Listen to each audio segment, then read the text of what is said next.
Hi, good morning. This is Bill Hogarth here. We're in Genesis chapter 41 in our ongoing sermon series on the life of Joseph. Let's read you a few verses. It came to pass at the end of 2 full years that Pharaoh had a dream, and behold, he stood by the river. Suddenly there came up out of the river 7 cows, fine looking and fat, and they fed in the meadow. Then behold, 7 other cows came up after them out of the river, ugly and gaunt, and stood by the other cows on the bank of the river.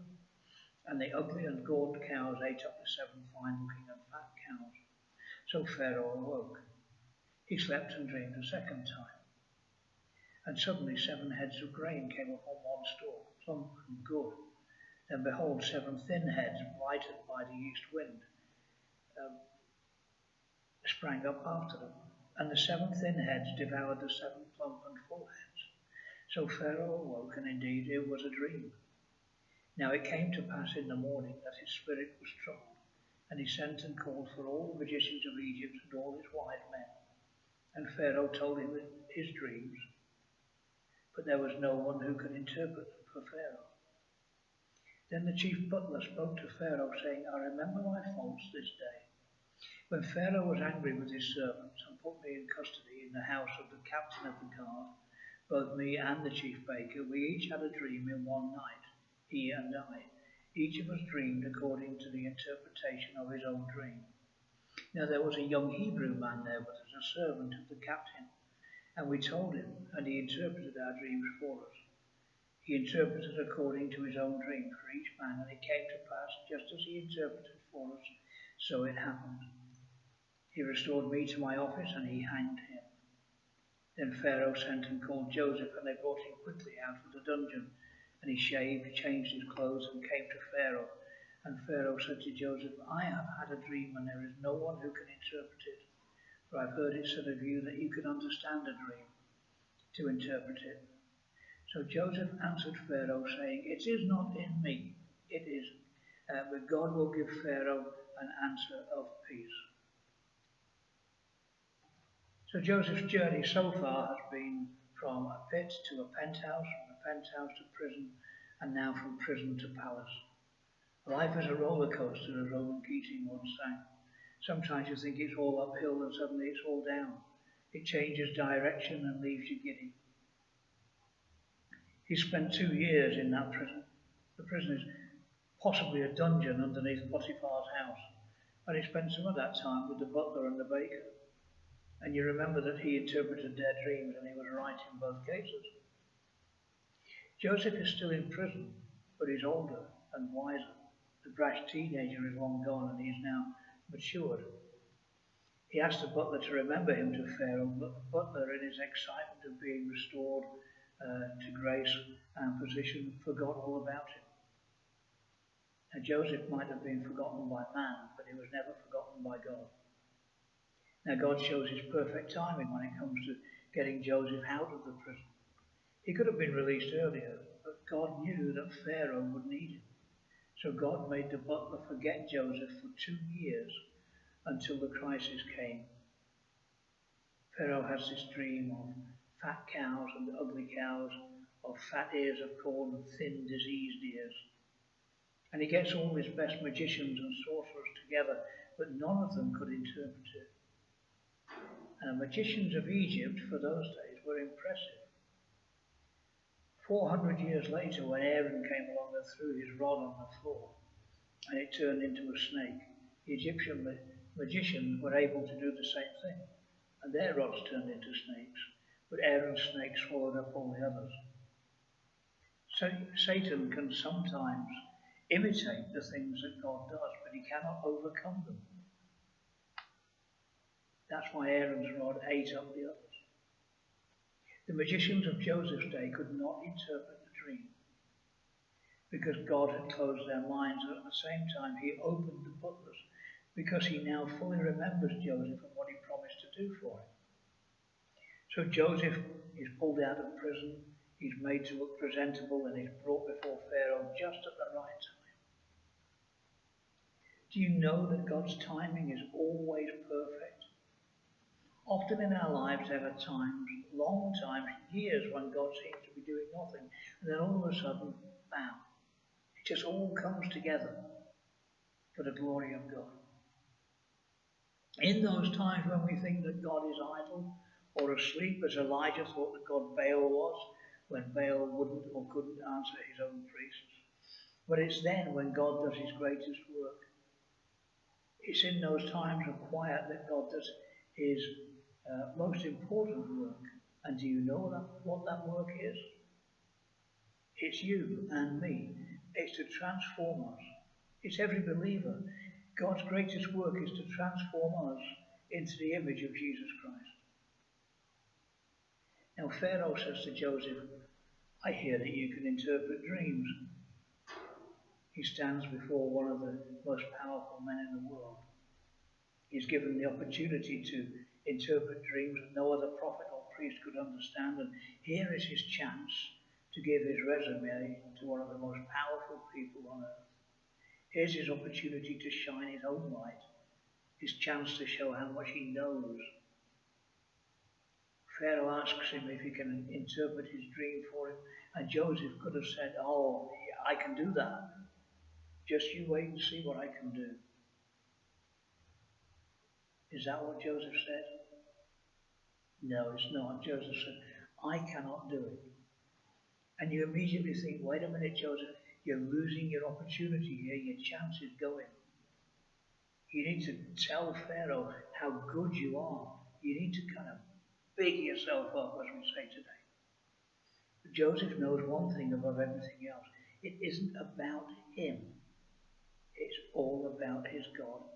Joseph is not seeking his own glory. He's seeking God's kingdom and his righteousness. See, Joseph isn't there to get the glory. He's there to serve his God. So he says, I cannot do it, but God will give Pharaoh the answer he desires. Not too many years before, Joseph had been telling his whole family how they would all bow down to him.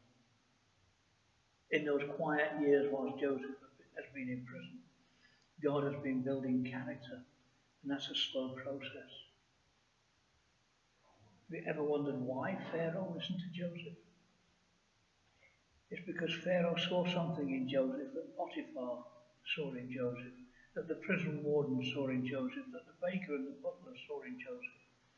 They saw in this young man a security and confidence that caused them to sit up and take notice. They saw Joseph's big faith, and it changed everything. See, Joseph consistently lived his life as if God was always with him. Joseph admitted that he could not provide the interpretation that Pharaoh was looking for, but he knew that God could. Would you like to live like that? Well, you can. It's a matter of developing deeper faith and bigger faith in God. It is about trusting God completely. It's about having full confidence in God, remembering that God has promised to always be there and that he can be trusted. When you live like this, who should intimidate us? What do we have to fear? Why leave your faith in God at home or at church? Why not take it wherever you go, 24/7, 365?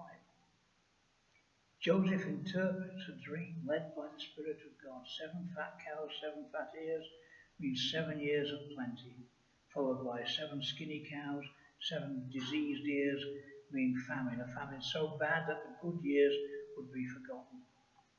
God repeated the dream to underline the urgency of Pharaoh's situation. He becomes meek in the presence of the most powerful earthly ruler of the day. And by the leading of God, Joseph literally inherits the earth. Let's skip forward to Genesis 41, from verse 39. Pharaoh said to Joseph, since God has made all this known to you, there is no one so discerning and wise as you are. You shall be in charge of my palace, and all my people are to submit to your orders. Only with respect to the throne will I be greater than you. So Pharaoh says to Joseph, I hereby put you in charge of the whole land of Egypt. He took his signet ring from his finger and put it on Joseph's finger. He dressed him in robes of fine linen and put a gold chain around his neck. He made him ride in a chariot as his second in command, and men shouted before him, "Make way!" And thus he put him in charge of the whole land of Egypt. And Pharaoh said to Joseph, "I am Pharaoh, but without your word no one will lift hand or foot in all Egypt." Everything changed like that in a single afternoon. He went from a lowly prison cell to being a prime minister. And he's not even Egyptian. Everybody and their brother was a more logical choice for this position than Joseph, from a human perspective. But Joseph knew that God was with him, and he lived like that. Could this story really happen? Yes, of course, it did. It's a true story about a man who lived 4,000 years ago, roughly, and these are accurately documented historical facts that tell us his story so we can see what it is like to live with big faith in a big God each and every day. In poverty and in prosperity, Joseph was the same. It's very difficult to live each day as if God is with you when you don't need anything. It's hard to realize your need to depend completely on him when you're doing okay all by yourself. The test of prosperity is passed by far fewer people than the test of poverty or adversity or need. Lots of people become Christians in prison. A much smaller percentage are turning to God in the financial district. Lots of people look to God when the bottom falls out of their lives. They feel like there is nowhere left to turn, but it's hard to find the man or woman who is willing to bend their knee and honour God when things are going well. That's because prosperity works against our sense of dependence. How do you live as if God is with you when you've just about everything you could want or need? Joseph did it by admitting the truth. He went public. He said, "I can't, but God can."